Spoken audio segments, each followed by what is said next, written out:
Irmãos e irmãs, sejam bem-vindos e bem-vindas ao programa O Pão Nosso de Cada Dia. Em nome do Pai, do Filho e do Espírito Santo. A graça de nosso Senhor Jesus Cristo, o amor do Pai e a comunhão do Espírito Santo estejam convosco. Bendito seja Deus que nos reuniu no amor de Cristo. Vamos ler e meditar o Evangelho de Lucas, capítulo 21, versículos de 5 a 11. Naquele tempo, algumas pessoas comentavam a respeito do templo que era enfeitado com belas pedras e com ofertas votivas. Jesus disse: Vós admirais estas coisas?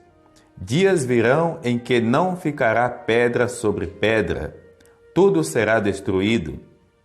Mas eles perguntaram: Mestre, quando acontecerá isto? E qual vai ser o sinal de que estas coisas estão para acontecer?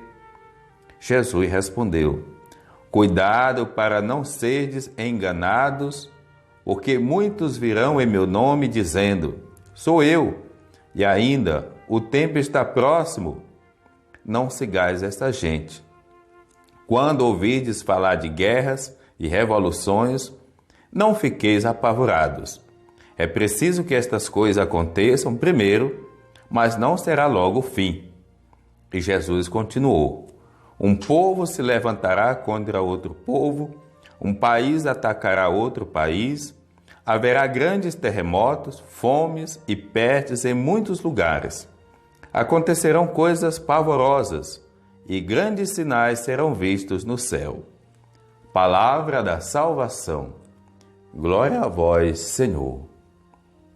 Caros irmãos e irmãs, a forma mais ou menos apocalíptica que os evangelhos escrevem no final de cada livro é sempre uma maneira de convocar a comunidade que escuta para as realidades que já aconteceram e que estão acontecendo. Apocalípticas porque falam de coisas como que se fosse para o futuro. Mas, na verdade, tudo o que a Bíblia fala são de coisas que já aconteceram ou que estão acontecendo. O gênero literário é apenas uma forma de acontecer, mas principalmente de denunciar uma realidade.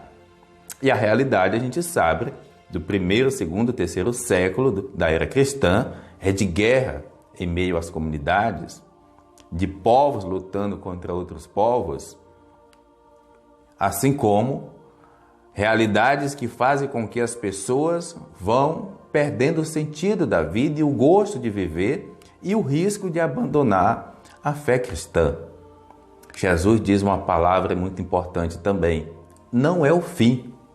A pandemia não é o fim, por exemplo, apesar das grandes desgraças que os nossos líderes a nível de mundo promovem, mas não é o fim.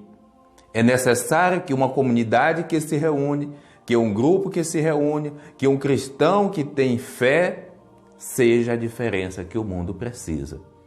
Não podemos desistir do amor, não podemos desistir do bem jamais. Apesar das situações tão adversas, que às vezes realmente parece ser o fim do mundo. São muitas tristezas, são muitas as mortes, são muitas as doenças, são muitas as brigas de família. Apesar disso, o nosso compromisso é promover o Evangelho da vida e vida para todos. O Senhor esteja convosco, Ele está no meio de nós. Abençoe-vos, Deus misericordioso, o Pai, o Filho, o Espírito Santo. Amém. Programa O Pão Nosso de Cada Dia. Tua palavra é luz no meu caminho, meu Deus, tua palavra